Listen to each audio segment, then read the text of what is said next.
அஸ்ஸலாமுஅலைக்கும் welcome back to my channel. இன்றைக்கி நம்ம வீடியோவில் வந்து என்ன ரெசிபி பார்க்க போகிறோம் அப்படின்னு பார்த்தீங்கன்னா 5 நாளைக்கு 5 விதமான வெரைட்டி ரைஸ்க்கு வந்து சைடிஷ் வந்து எப்படி ரெடி பண்ணலாம் அப்படின்றத இன்றைக்கி நம்ம வீடியோவில் வந்து பார்க்க போகிறோம். ஆல்ரெடி வந்து நம்ம சேனலில் வந்து வெரைட்டி ரைஸ் வந்து அப்லோட் பண்ணியிருக்கேன். பார்க்காதவங்களுக்கு மேலே லிங்க் தரேன், செக் பண்ணி பார்த்துக்கோங்க. அதுக்கேற்ற மாதிரி சைடிஷ் வந்து இப்போ வந்து நம்ம ரெடி பண்ணலாம். இப்போ வாங்க வீடியோக்குள்ளே போகலாம்.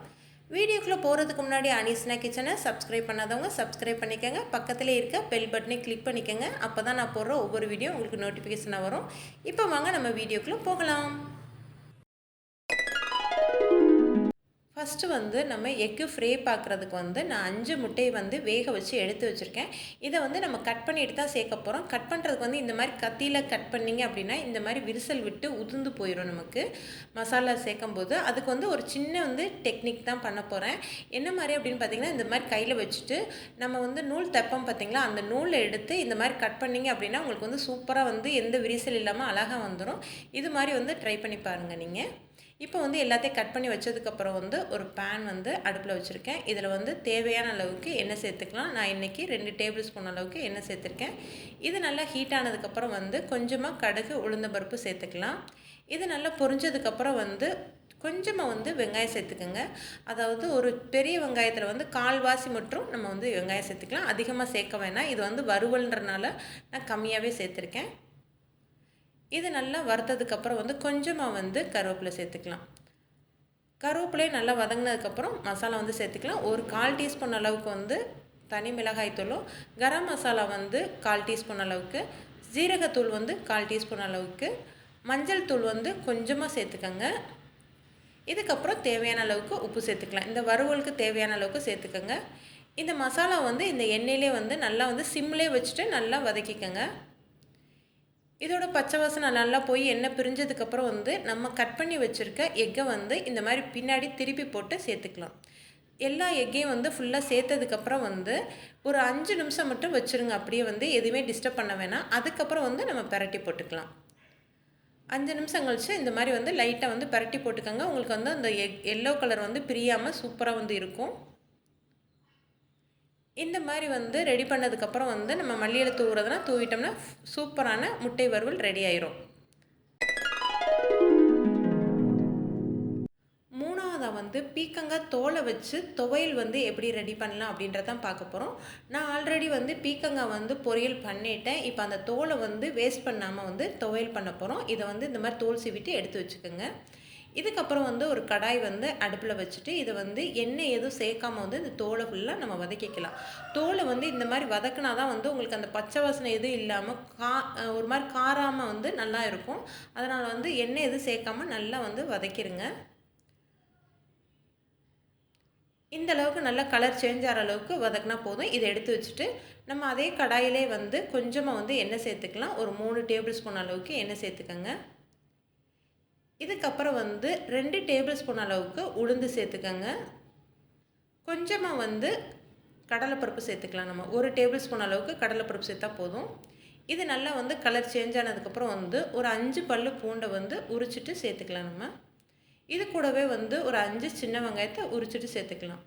இது எல்லாத்தையும் நல்லா வதக்கி விட்டுக்கோங்க. வதக்கினதுக்கப்புறம் வந்து நான் ஒரு சில்லு அளவுக்கு தேங்காய் எடுத்து அதை வந்து குட்டி குட்டியாக கட் பண்ணி அதையும் சேர்த்துருக்கேன். அதையும் வதக்கிக்கலாம். நம்ம காரத்துக்கு வந்து ஒரு 5 வரமிளகாய் வந்து எடுத்திருக்கேன். அதையும் வதக்கிட்டு இது கூடவே வந்து நம்ம வதக்கி வச்சுருக்க அந்த தோலியை வந்து சேர்த்துக்கலாம். அதாவது பீக்கங்காய் தோலை வந்து சேர்த்துக்கலாம். பீக்கங்காய் தோல் சேர்த்ததுக்கப்புறம் கொஞ்சமாக வந்து புளி சேர்த்துக்கோங்க. ஏன்னா நம்ம இதில் வந்து தக்காளி சேர்க்க போகிறது கிடையாது. அதனால் புளிப்புக்கு வந்து புளி மட்டும் கொஞ்சமாக சேர்த்துக்கோங்க. இந்த துவையலுக்கு தேவையான அளவுக்கு வந்து உப்பு சேர்த்துட்டு நல்லா வந்து கிளறி விட்டுக்கலாம். இதை நல்லா வதக்கினதுக்கப்புறம் ஆற வச்சுருங்க. ஆற வச்சதுக்கப்புறம் வந்து ஒரு மிக்சி பவுலில் சேர்த்துட்டு நல்லா வந்து தண்ணி ஊற்றி அரைச்சிக்கோங்க. இந்த மாதிரி வந்து நான் வந்து அரைச்சிட்டு எடுத்துகிட்டு வந்தேன். சூப்பரான பீக்கங்காய் தோல் துவையல் வந்து ரெடி ஆயிடுச்சு. மூணாவது வந்து காளான் பெப்பர் ஃப்ரை பண்ணுறதுக்கு வந்து 200 கிராம் காளானை வந்து சுடுதண்ணியில் அலசிட்டு குட்டி குட்டியாக வந்து கட் பண்ணி எடுத்து வச்சுருக்கேன். இது இருக்கட்டும். இதுக்கப்புறம் வந்து ஒரு கடாயில் வந்து 3 டேபிள் ஸ்பூன் அளவுக்கு எண்ணெய் சேர்த்துக்கலாம். இது ஹீட் ஆனதுக்கப்புறம் கொஞ்சமாக சோம்பு சேர்த்துக்கலாம். காஞ்ச மிளகாய் வந்து ஒரு 2 காஞ்ச மிளகாவை கிள்ளி சேர்த்துக்கலாம். இதுக்கப்புறம் ஒரு பெரிய வெங்காயத்தை வந்து குட்டி குட்டியாக கட் பண்ணி அதையும் சேர்த்துக்கலாம். இதை வந்து நல்லா வதக்கிடுங்க.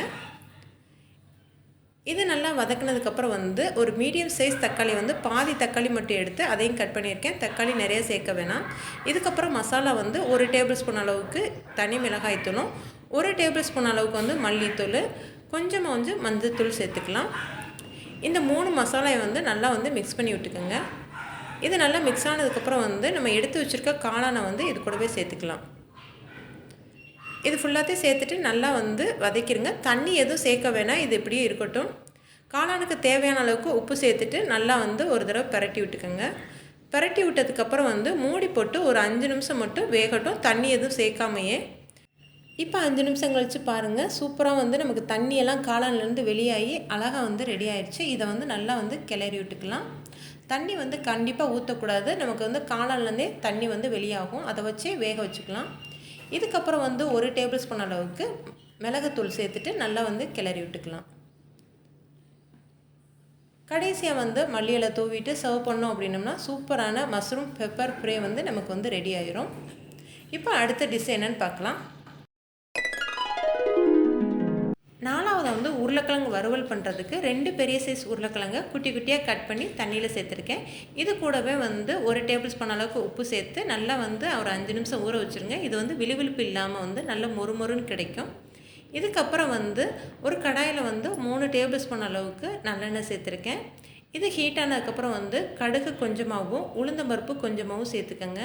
இது நல்லா பொரிஞ்சதுக்கப்புறம் வந்து 2-3 சின்ன வெங்காயத்தை வந்து நீளமாக கட் பண்ணி சேர்த்துக்கோங்க. ரொம்ப அதிகமாக வந்து வெங்காயம் சேர்க்க வேணாம், உங்களுக்கு ஆப்ஷனல் தான் இது வந்து. இதுக்கப்புறம் வந்து கொஞ்சமாக கருவேப்பிலை சேர்த்துட்டு நல்லா வதக்கிடுங்க. அதுக்கப்புறம் நம்ம கட் பண்ணி வச்சுருக்க உருளைக்கிழங்கு வந்து தண்ணியை வடிச்சிட்டு இது கூட சேர்த்துக்கலாம். தண்ணி எதுவும் கொஞ்சம் கூட இருக்கக்கூடாது. எண்ணெயிலே தான் வந்து இதை வந்து நம்ம ஃப்ரை பண்ண போகிறோம். இதுக்கு தேவையான அளவுக்கு உப்பு சேர்த்துக்கோங்க. உப்பு சேர்த்துட்டு நல்லா வந்து ஒரு தடவை கிளறி விட்டுக்கலாம். கிளறி விட்டதுக்கப்புறம் வந்து மூடி போட்டு ஒரு 10 நிமிஷம் மட்டும் சிம்லேயே வச்சு வேக வச்சுக்கலாம். இப்போ பாருங்கள், நல்லா வந்து ஓரளவுக்கு வெந்துருச்சு. இப்போ உங்களுக்கு தேவையான அளவுக்கு வெந்துருச்சா இல்லையான்றதை செக் பண்ணிக்கோங்க. இல்லாட்டி இன்னொரு டைம் வந்து மூடி போட்டு ஒரு 5 நிமிஷம் மட்டும் நம்ம வச்சுக்கலாம். இதுக்கப்புறம் எடுத்து பார்த்தோம் அப்படின்னா சூப்பராக வந்து நமக்கு ரெடியாக இருக்கும். இதை வந்து ஒரு தடவை வந்து நல்லா கிளறி விட்டுருக்குங்க. இதுக்கு தேவையான மசாலா சேர்த்துக்கலாம். கொஞ்சமாக வந்து மஞ்சள் தூள், 1/2 டீஸ்பூன் அளவுக்கு தனி மிளகாய் தூள், 1/4 டீஸ்பூன் அளவுக்கு மல்லித்தூளும் சேர்த்துக்கலாம். இது கூடவே வந்து பெருங்காயம் வந்து ஒரு சிட்டிகை சேர்த்துக்கோங்க. இது எல்லாம் சேர்த்ததுக்கப்புறம் நல்லா வந்து மிக்ஸ் பண்ணி விட்டுக்கோங்க. இந்த எண்ணெயிலேயே இந்த மசாலா கூட வந்து இந்த உருளைக்கிழங்கு வந்து வேகணும். அந்தளவுக்கு வந்து நல்லா வதக்கிக்கோங்க. இப்போ பாருங்கள், நல்லா வந்து வதக்கியாச்சு. கடைசியில் வந்து கொஞ்சமாக வந்து கருவேப்பிலை சேர்த்துக்கலாம். இந்த ஃப்ளேவர் வந்து இதுக்கு சூப்பராக இருக்கும், மிஸ் பண்ணாமல் சேர்த்துக்கோங்க. இப்போ வந்து உருளைக்கிழங்கு வறுவல் ரெடி ஆயிடுச்சு. ஃபைனலாக வந்து மீன் மேக்கர் வந்து வறுவல் எப்படி பண்ணலாம் அப்படின்னு பார்க்கலாம். இதுக்கு வந்து கொஞ்சமாக தண்ணி வச்சுருக்கேன். இதில் வந்து 1 கப் அளவுக்கு சின்ன சைஸ் மீன் மேக்கர் வந்து எடுத்து வச்சுருக்கேன். இதை வந்து தண்ணியில் சேர்த்துட்டு ஒரு 5 நிமிஷம் மட்டும் கொதிக்க வச்சு நம்ம எடுத்து தனியாக வச்சுக்கலாம். இப்போ நல்லா கொதிச்சிருச்சு, இருக்கட்டும். இங்கே ஒரு கடாயில் வந்து 3 டேபிள் ஸ்பூன் அளவுக்கு வந்து எண்ணெய் சேர்த்துருக்கேன். ஆயில் ஹீட் ஆனதுக்கப்புறம் கொஞ்சமாக வந்து கடுகும் கொஞ்சமாக சீரகமும் சேர்த்துக்கோங்க. இது நல்லா பொரிஞ்சதுக்கப்புறம் வந்து ஒரு சைஸ் பெரிய வெங்காயத்தை வந்து குட்டி குட்டியாக கட் பண்ணி அதையும் சேர்த்துக்கலாம். இந்த வெங்காயம் வந்து நல்லாவே வதங்கணும், கலர் சேஞ்ச் ஆகணும். அந்தளவுக்கு நல்லா வதங்கினதுக்கப்புறம் வந்து கருவேப்பிலை கொஞ்சமாக சேர்த்துக்கலாம். இதுக்கப்புறம் வந்து 1 டேபிள் ஸ்பூனில் வந்து சின்ன டேபிள் ஸ்பூனில் வந்து 1 டேபிள் ஸ்பூன் அளவுக்கு இஞ்சி பூண்டு பேஸ்ட்டு சேர்த்துருக்கேன். இதையும் நல்லா கிளறி விட்டுக்கோங்க. இஞ்சி பூண்டு வந்து ரொம்ப அதிகமாக சேர்க்கக்கூடாது. ஒரு சின்ன சைஸ் தக்காளியை வந்து குட்டி குட்டியாக கட் பண்ணி அதையும் சேர்த்துக்கலாம். இது கூடவே இந்த தக்காளி வந்து நல்லா வதங்கினதுக்கப்புறம் மசாலா சேர்த்துக்கலாம். 1 டேபிள் ஸ்பூன் அளவுக்கு தனி மிளகாய் தூளும், 1/4 டீஸ்பூன் அளவுக்கு வந்து மஞ்சள் தூளும் சேர்த்துருக்கேன். இது கூடவே மல்லித்தூள் வந்து 1/4 டீஸ்பூன் அளவுக்கும், கரம் மசாலா வந்து ஒரு சிட்டிகை அளவுக்கும் சேர்த்துருக்கேன். இது வந்து ஆப்ஷனல் தான். கரம் மசாலா வந்து உங்களுக்கு தேவைன்னா சேர்த்துக்கோங்க. இந்த மசாலா வந்து நல்லா எண்ணெயிலே வந்து பரட்டி விட்டுக்கலாம்.